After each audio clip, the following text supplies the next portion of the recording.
I'm at Mighty PFK. It was end of Town Hall 14 since the last video,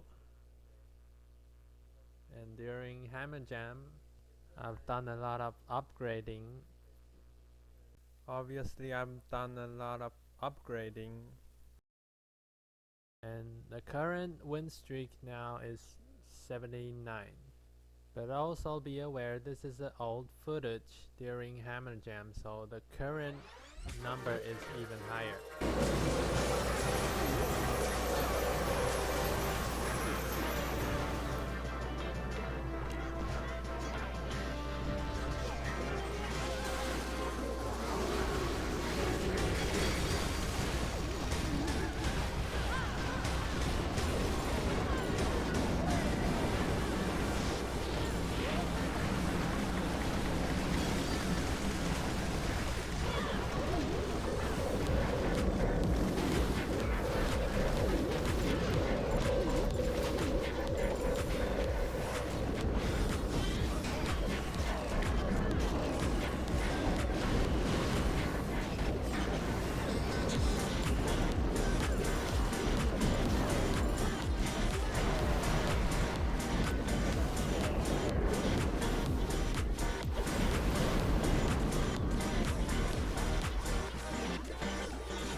Show.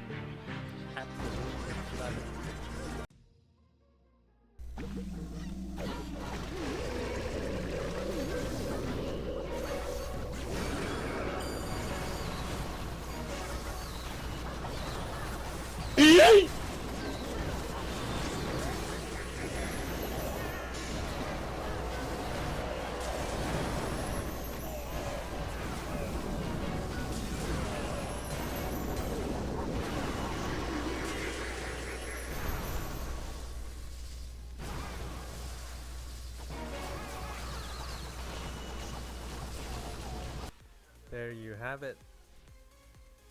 If I had wall breakered in my blimp, I might have reached Eagle Artillery, but that's no big deal.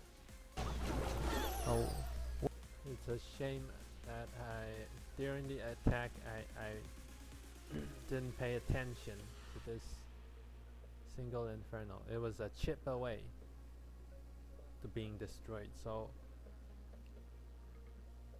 this is when earthquake spell comes in handy, especially when you're in Town Hall 14 till 17. Super Wizard starts to lack of power. 压力。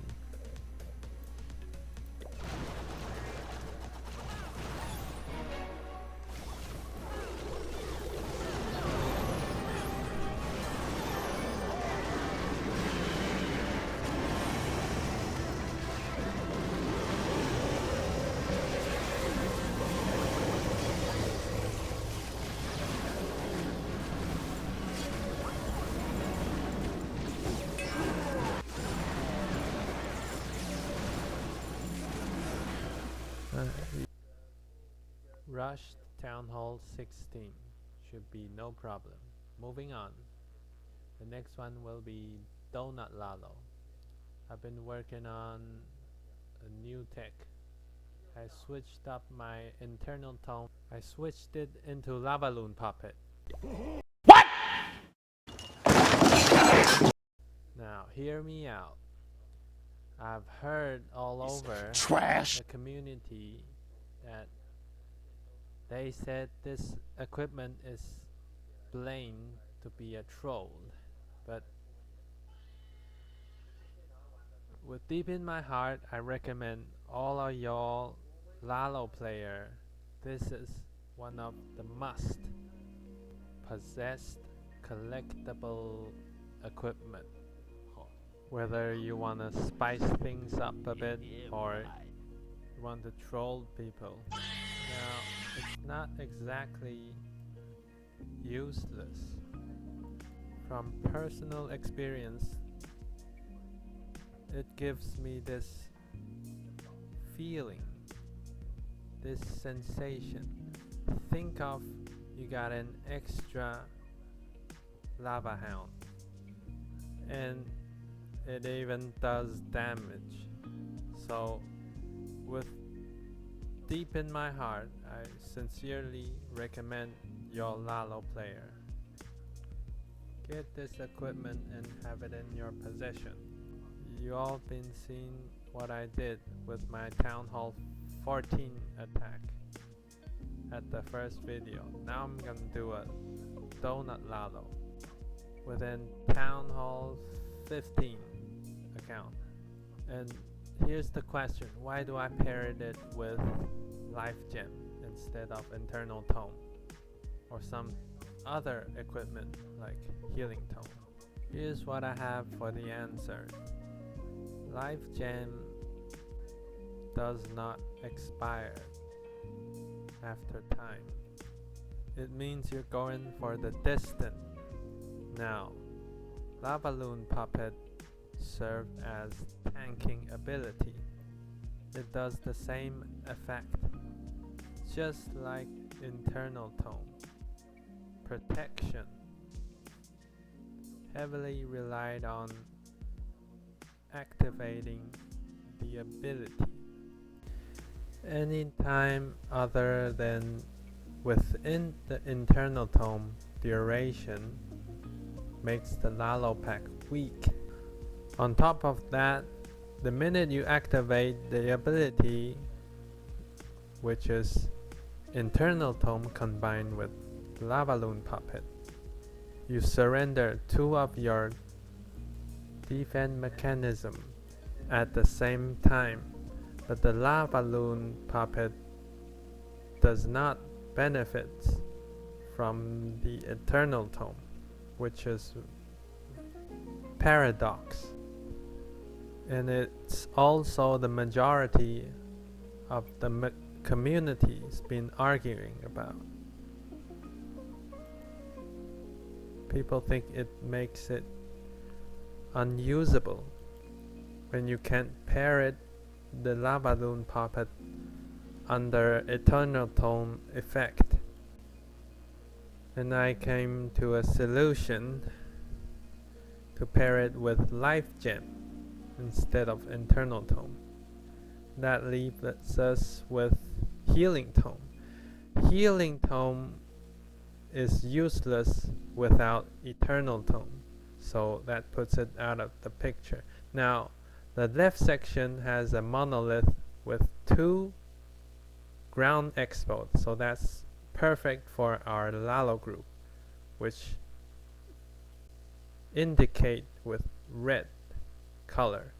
Now the air sweeper might cause us problem, but notice that it's out of range, so that makes it a downside, a weakness of this air sweeper. It should place it further to the left section to protect its monolith from air troop.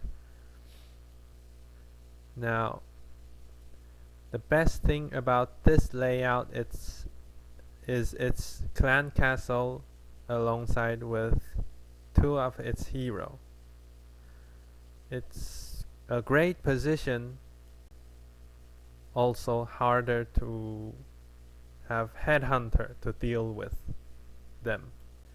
Now if I take out clan castle with the single infernal using skellydonut, that way I'll have an easy job to have my Sui push towards the town hall section. Originally, I was thinking about having my Sui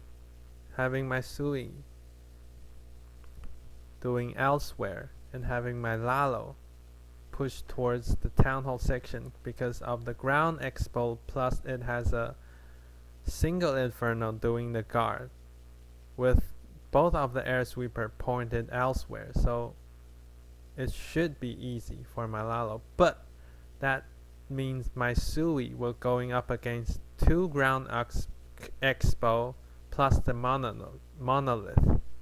That's a certain death, so I switch it up since the air sweeper is basically trolling. All I got to do is focusing on 2 of the scatter shot plus the center enemy hero.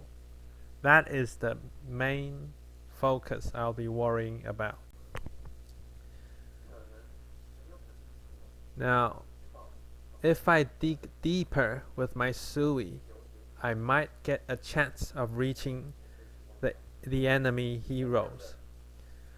At the same time, without Eternal Tome, will that make my lalo group prone to enemy hero?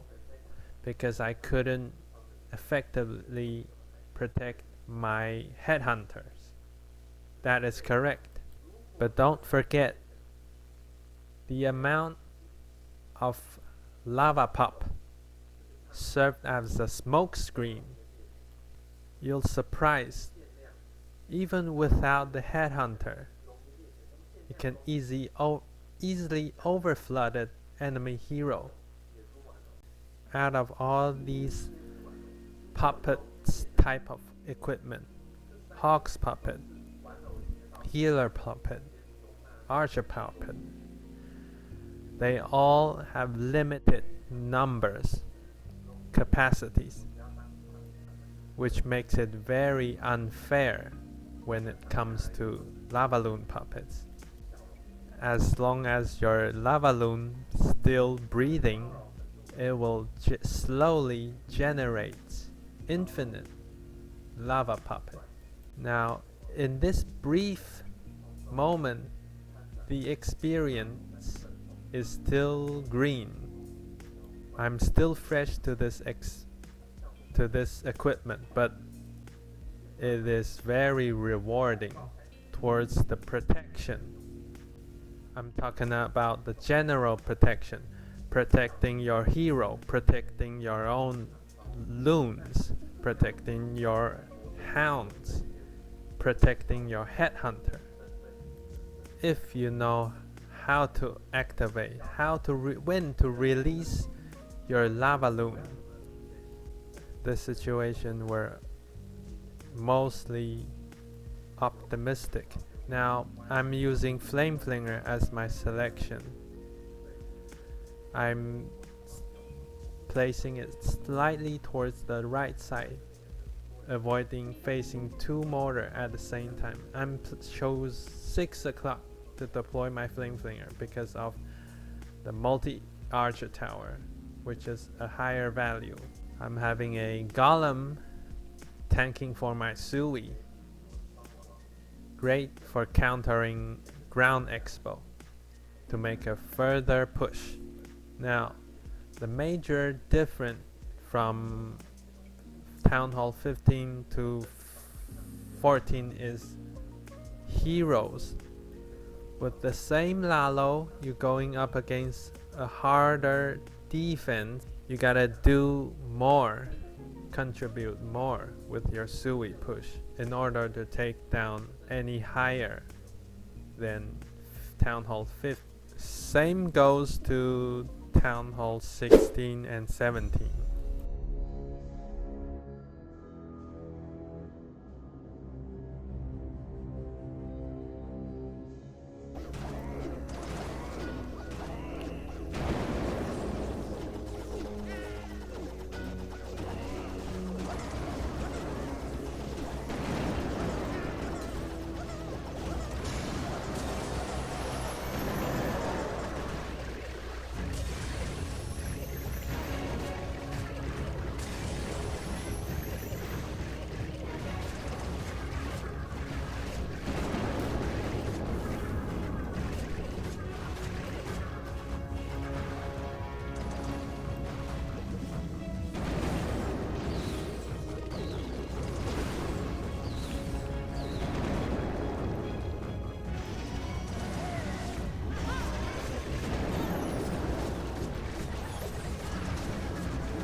See how it works? You don't need all that minion. The equipment itself generates enough cleanup troop. Then you can have more capacity invested into balloons.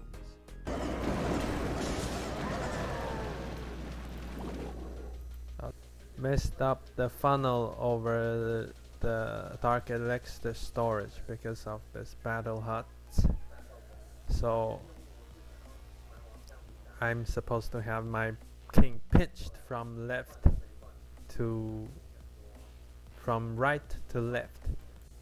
Now I gotta come up with another plan.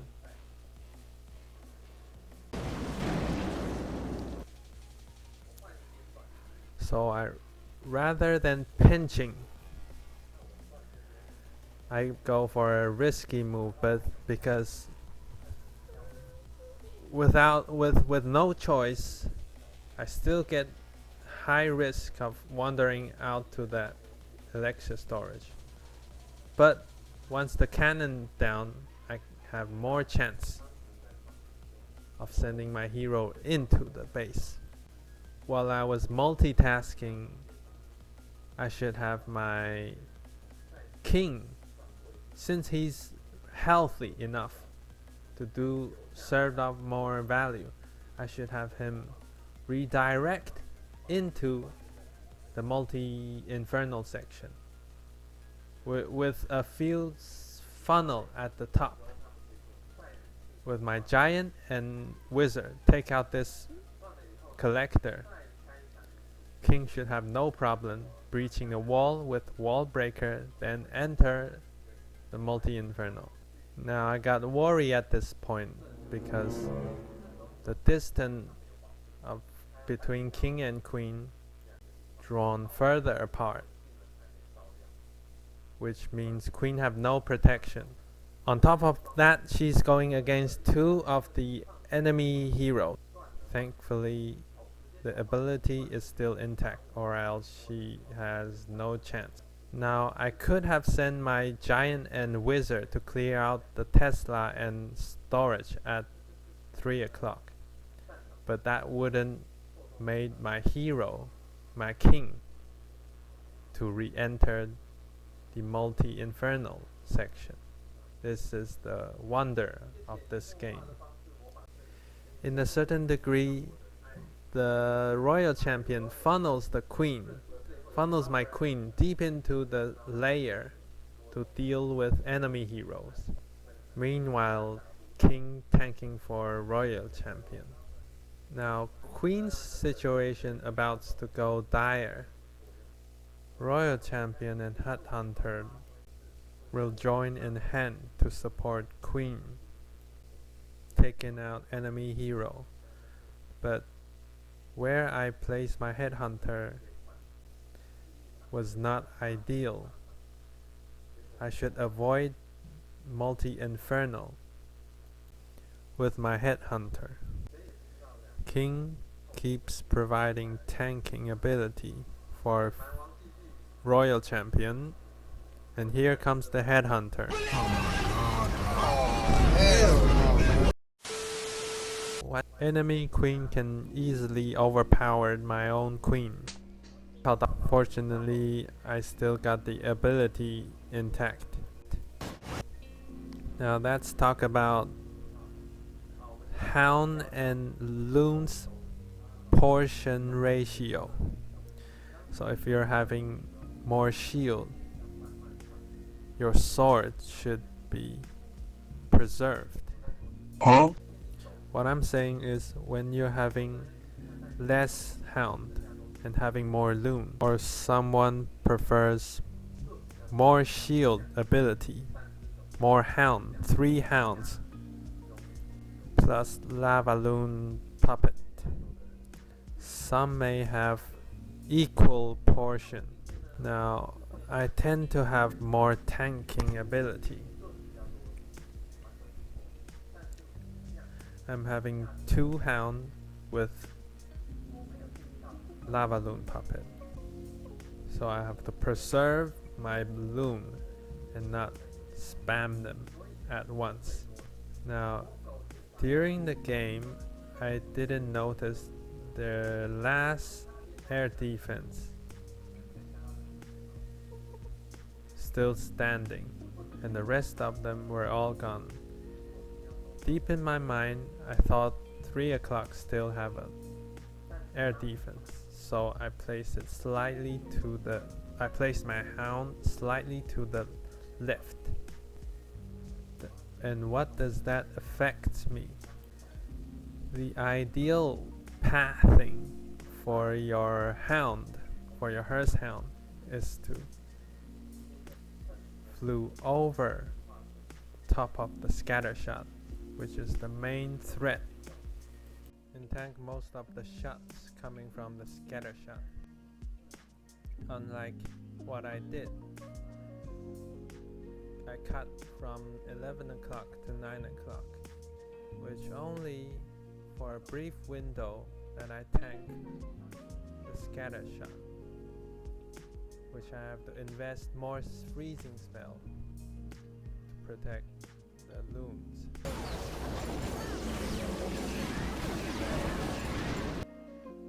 Standard hound has to reach air defense prior, because although 2 of them both chunky, but lava loon puppets has less health, makes up with its damage output, so we're having a more tankier troop, which is standard hound, to tank for lava loon puppets.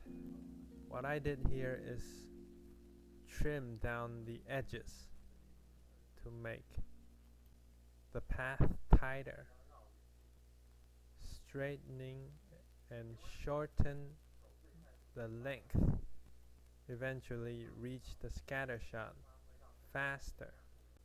Another example of how these minions covers for the high value troops such as Headhunter and your heroes.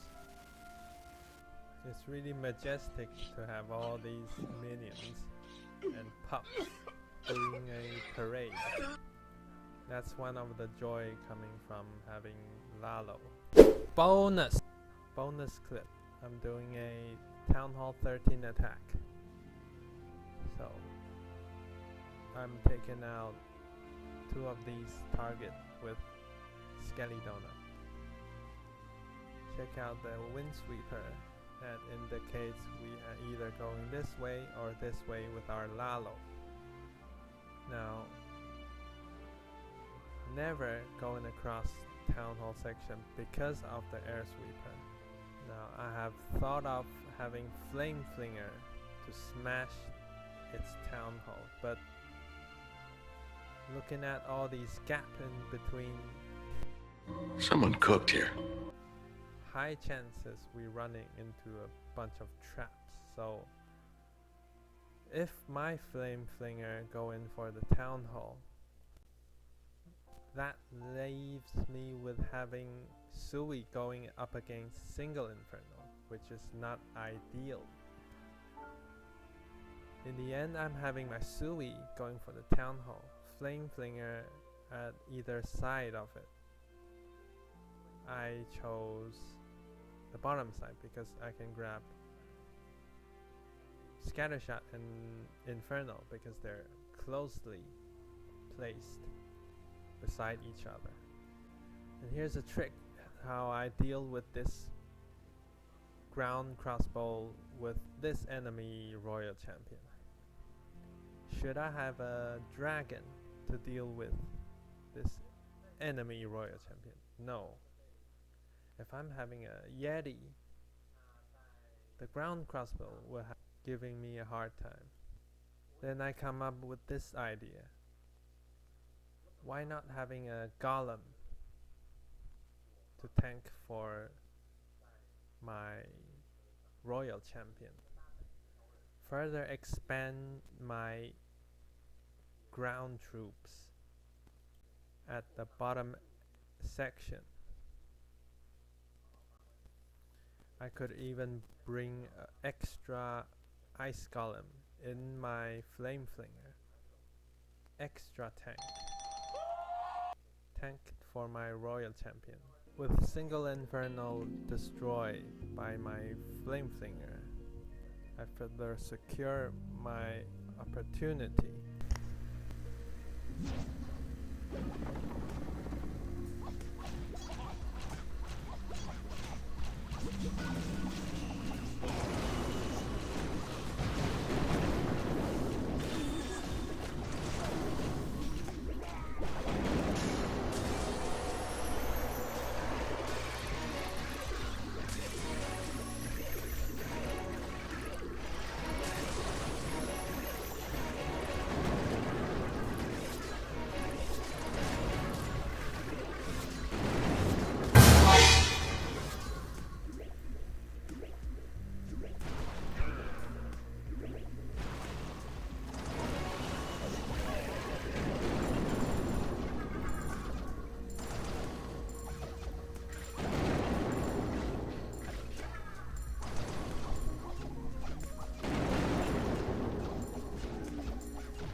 My Sui has a little bit going off course because of the flame flinger's placement.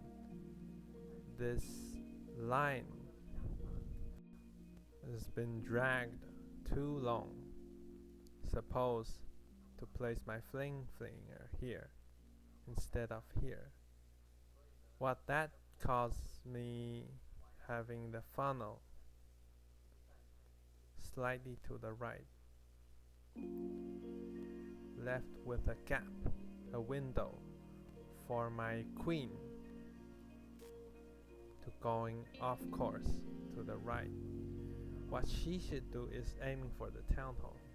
That left my king doing a solo push towards the town hall. To have my king successfully push towards town hall, I have to have a solid foundation coming from my flame flinger's funnel, doing a major funnel at its right flank to secure the path. Even with a secure foundation, kings still have a little chance wander up to the right. The original plan was to have flame flinger destroy this area, king pinch from the left flank, queen sending in, king going further, but queen have a far more range advantage and reach over the wall, taking out the clan town hall. With my flame flingers off course, now queen's doing flame flinger's work. It's down to king to take on the town hall. So do a little funnel. Then my king will aim for the town hall. But before that, make sure he doesn't steps out into the open. So I withdraw my safety net and funnels at this trash building. With this type of building placing side by side, skeletons have high chances spreading to the other building. Should have my skeleton spell placed at the edge, at the corner of the building, or else those skeletons which scatters to the right will not be able to rejoin the group, eventually fail to take down the clan castle. If I should do this correctly, I should have 2 skeleton spells. That means the right side can pair up and join the left flank with a similar approach, but turns out to be a success. Will there be skeletons scattered across to the wrong defense? There were bound to be losses, but it's on the flat surface, so less chances of losing skeleton over to the infernal. Watch closely. There are few skeletons. If you place the spell at the corner, compare it to the flat surface, the pressure is different. On the flat surface, you can generate and hoard enough troops, unlike its counterpart, where the corner loses. Have to be precise on your spell drop.